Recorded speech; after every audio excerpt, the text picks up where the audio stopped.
Crysta was so busy thinking about Hexus that she didn't notice a huge spider web strung between the trees and flew straight into it. The web was the work of a golden orb weaver, a big yellow and black striped spider.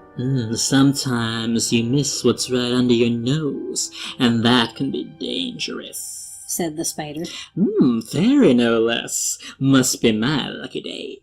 Oh no, cried Crysta, desperately trying to disentangle herself from the web. I like fairy, said the spider, creeping menacingly towards her. You stay away from me, Crysta warned. Don't you dare eat me, you wouldn't like me anyway. I'm all wings. Are you kidding? I love wings. Nice and crunchy. Well, if you don't let me go, I'll cast a spell and change you into a gecko, said the spider. The only thing you can change, my dear, is your attitude. What are you doing out here? Crysta told the spider she was checking out whether or not Hexus really was working the weather. Spin the silk and stretch the webbing, the spider said, its 8 eyes almost popping out of its head. And what are you going to do about it? A skinny little thing like you couldn't do much.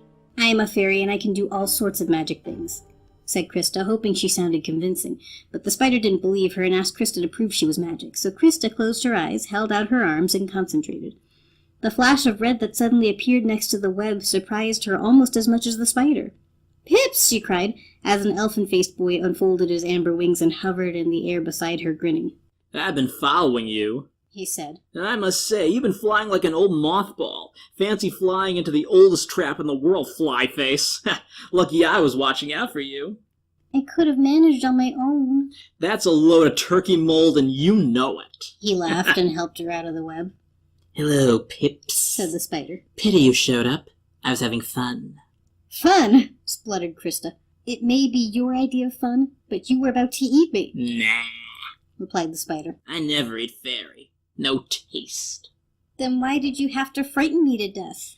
You were so busy jumping to conclusions, I didn't have to say much.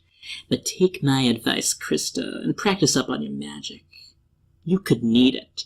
Remember, your boyfriend may not be around to help you next time. He's not my boyfriend, Crysta blushed, then laughed as she waved goodbye. Relieved to be out of the spider's web, Crysta fluttered quietly through the trees. Flying backwards beside her, Pips played his flute.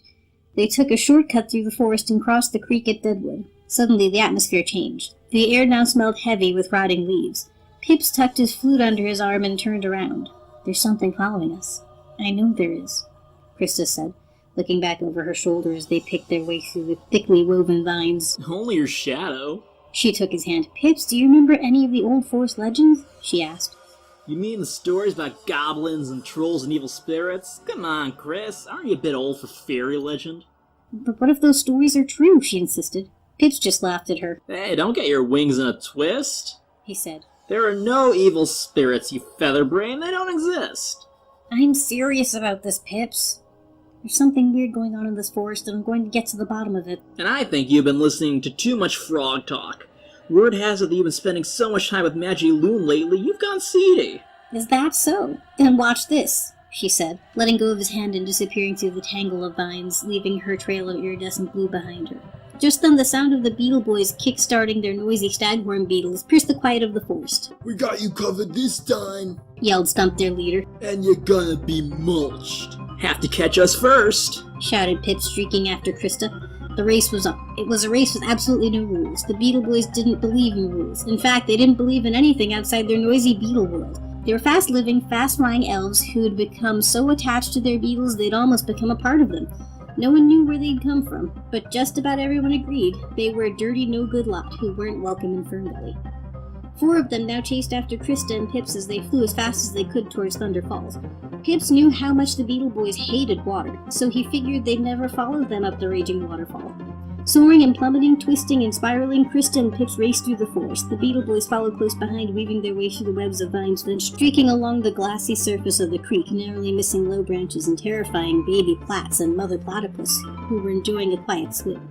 But no matter how fast and noisy they were, the Beetle Boys were unable to maneuver their beetles to match the dazzling display of speed flying by Crysta and Pips. At the foot of the waterfall, Crysta shot up through the spray, narrowly missing rocks jutting out from the cliff face. Following her every move, Pips flew beside her in a final burst of speed. They shot right over the top of the falls. Pips slowed down, but Crysta didn't stop. She kept on flying, higher and higher. The Beetle Boys roared to a stop some distance away. With their mouths wide open, they watched Crysta head for the canopy. Crysta, stop! Yelled Pips. She wouldn't do it, would she? Shouted Stump. Then, to their horror, Crysta disappeared. She completely disobeyed fairy lore and flew straight through the canopy.